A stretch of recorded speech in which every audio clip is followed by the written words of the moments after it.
Ibig sabihin mo ba dyan, Darbs, na hatanahin ko siya? Darbs, isa sa mga bagay na pwedeng gawin ng mga lalaki na sobrang nakakakilig ay haranahin ng isang babae ng buong puso niya. Trust me, walang babae ang hindi kikiligin kung sakasakali. Wow! Nice idea, Darbs. Kaso, sintunado ako. Problema mo na yan. Sayawan mo na lang ng gimi-gimi. Yucks! Mag-isa ka. Bleh! Good luck na lang sa'yo bukas.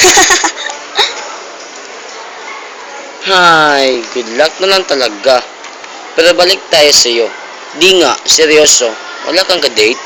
Wala! Ako na lang. Gusto mo? Che!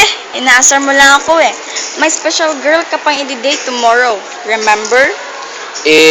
Parang ayaw ko na eh. Mababack out na lang siguro ako. Baka kasi ma-reject lang ako.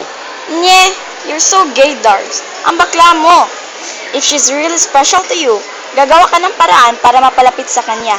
You're the guy here, Darbs. You need to make a move before everything's too late. Ano kung may posibilidad na i-reject ka ng girl? At least nag-try ka, diba? Malay mo, same rin pala nararamdaman niya sa'yo. Sige ka, habang nag-aalinlangan ka dyan, baka nakuha na siya ng iba. Magpakalalaki ka nga, Darbs. Siguro nga.